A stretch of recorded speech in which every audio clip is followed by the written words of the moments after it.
he may be a great operator, but playing with his phone when he's not moving the button. Yeah.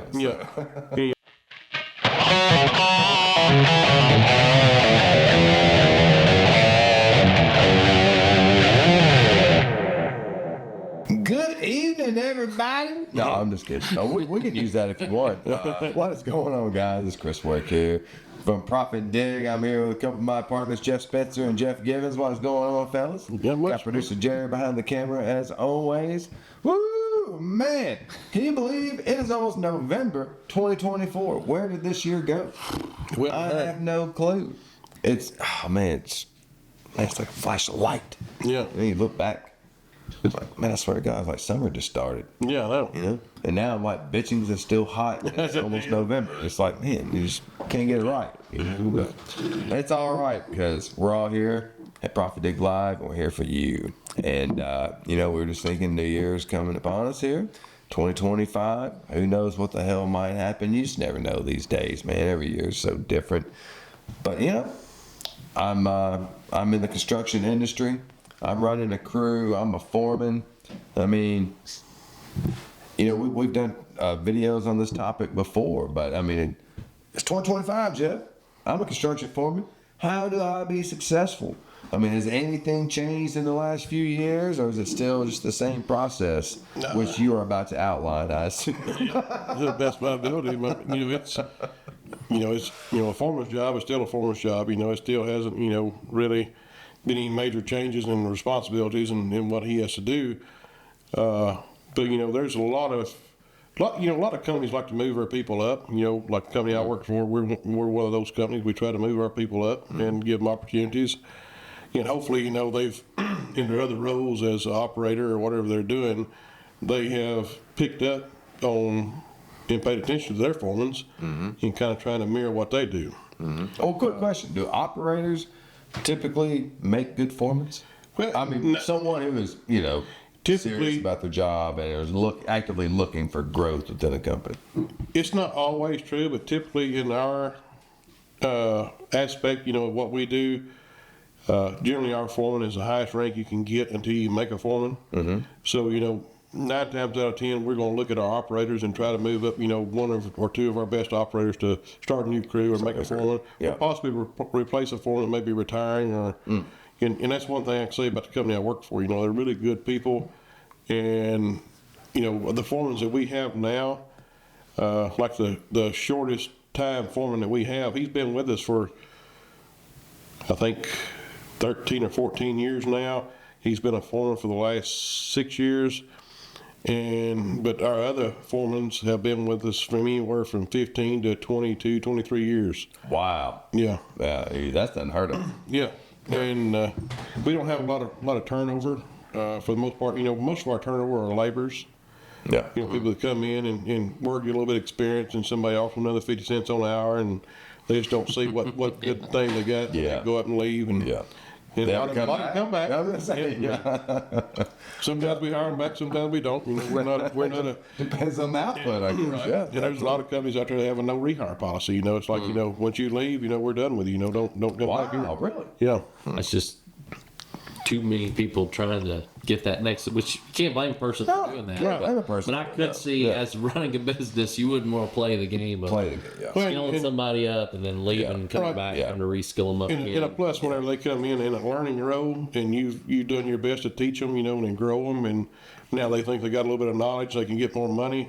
Yeah. But they find out, the grass ain't always greener on the other side. That's right. So that's why a lot of people do that. They don't want to put the time into somebody that can potentially be someone that's going to do, just up and leave on at any time. Right. Yeah. But, foreman, to me, what makes a good foreman, first and foremost, is having foresight. Someone that can understand the drawings, look at a raw project before it ever starts, and see what it's going to look like at the end of the project and how it's going to progress to get to that point. Yeah. A good foreman is someone that's going to make good use of the equipment and people he has. And he's also going to be able to look at that job and that project and talk to his superintendent like, hey, this is the equipment I need for this job. This is the manpower I need for this job. And and know that, and the superintendent have faith in him, he's making the right choices, that this is what he needs, and I think he's correct. Those are the kind of things you look at, looking at, if you're, it depends on different scenarios. If you're out in the wide open, if you're on a congested, site, that foreman's got to look at the usability of that site. How's he going to get materials in and out? Where's he going to stockpile his materials? Where's he going to get his production at? He's got to be able to look at these things. You don't want to put stuff on a site, whether it be spoiled material, whether it be pipe and material you're going to be using to, install this job. You don't want to place this stuff somewhere and then 2 weeks down the road it's in the way. Now you got to move it. Right. Because then you're costing yourself and the company money, doing that, because you're spinning your wheels. You're doing a job twice, sometimes 3 times. If you done it right the first time, you wouldn't be having this issue. Right. So how important is the relationship between the foreman and your estimator? I mean, the estimator, they're probably looking ahead too, right? And going like, well, I know I'm going to have this crew on this job, and I have X amount of faith in this foreman that I know what he can do versus someone else. But he may not always be available when that job comes about. Yeah, that's a good point. So just like talking about PropitDig, one thing that we try to tell people whenever you're setting up your application, always have you 2 or 3 mock crews, to bid with. Take a general price variance, between your highest paid crew and your lowest paid crew, get you a happy medium. It's going to balance out in the long run, but use those crews to bid your job because you never know what crew is actually going to be on that job. Could be anybody. Could be anybody. Yeah. So, I always create mock crews, to bid with for that purpose. But yes, there's always crews that you want to pick, and if you've got a multiple project management company where you got multiple project managers that's bidding work and overseeing work, they're all going to be fighting over the same crews. So, you got to be prepared to take the least productive crew, and also you got to be prepared to take the most productive crew. Production, by far, is where you're going to make your money at. And a foreman that can see ways to save money, speed up the process, not really cut corners, but, just see avenues that he can take that's going to, hey, I can get a lot more done if I go this route or if I do this. You want to have that foresight. Yeah. And how your company structured, to get back to your question, really depends on how your company structured to find out the working relationship. Because if you are like a 1 or 2 crew company, then you and your project manager are going to be, as a foreman, you and your project manager are going to be working closely. If you're a bigger company where you got superintendents in place, then your superintendent's a middleman. He's going to be the one dealing with the project manager and dealing with the foremans. He's, and to me, it's very important to, when you have production rates, sit down with your foreman or your superintendent when they start a new job and let them know, never hide to them how you bid a project. They don't have to know monetary amounts, but you got production rates. You got so many cubic yards you got to move a day. You got so many linear feet of pipe you got to lay a day. If you do any less, then you're not making money. But you got to set a minimum daily production. Now, this day they may not get that much, but the next day they may double that production. So in the long run, at the end of that month, when you do your pay request, it needs to balance out. You need to hit that mark or greater. So that's the kind of relationship you got to have.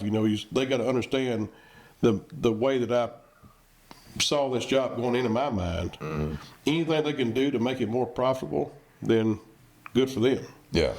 But they can't really get any less in production than what I've got figured out. Job, or you're going the wrong way. Right. So when you've mentioned foresight and insight, so is there a sort of a hidden trait you might look for in a foreman? Not really a hidden trait. I mean, it's like you're going to know if a guy is, because most time when he's in that position as an operator, and sometimes it could be like if you got your own survey crew, sometimes it could be your surveyor. He may be the type, but more than likely, he's going to want to stick with the surveying because it's just something he enjoys, and he's not going to want to go into that position.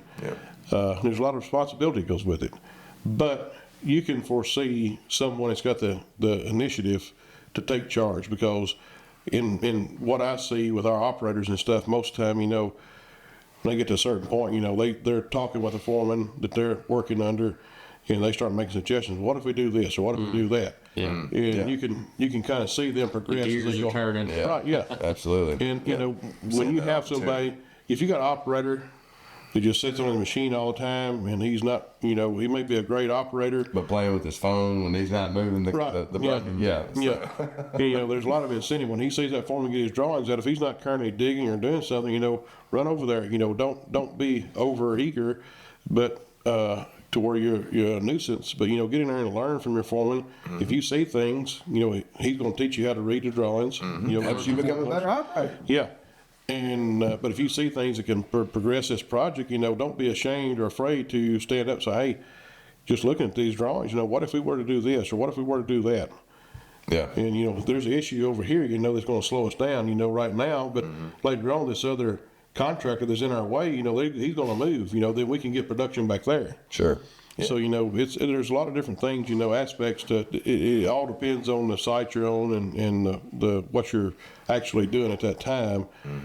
But yes, you can definitely tell, you know, when someone has incentive to be a potential good foreman. Absolutely. No, that's great. Yeah. And everyone's experience has a variation. You know, it's we're not all working in the same place all the time. Yeah. We're encountering different things. So And there's always a little bit of a learning curve too. You know, whenever you put someone that's fresh into that role, you know, you can't just turn them loose for the most part. I mean, you may have one every now and then that's outstanding that can just take off and go. Sure. But more than likely, you know, you're going to have to kind of hold their hand a little bit and lead them through the process. You know, just because they don't do things right off the bat that suit you, they may end up being a great foreman. But be willing to spend a little bit of time with them, help them out, help them along. Don't just give up on them right off the bat. That's good stuff, man. Yeah, man. Yeah. Yeah. And maybe not express any pushback there either from the foreman position. You know, embrace it. So, Yes. Yeah. Well, that's good. Well, damn, Jeff, thank you as always, man. Yeah, man, Good thank you. insight. So, yeah, you know, I'm going to call this How to Be a Successful Foreman in 2025. You've heard it here at PropitDig Live. Jeff? Yes, Appreciate thank you. you guys. Yes, sir. Hey, hit the subscribe button, smash the like button, as the kids say, and check us out, PropitDig.com, if you're looking for an application to help you effectively create bids and track your job costs. We hope to see you soon. Thank you, Later. guys.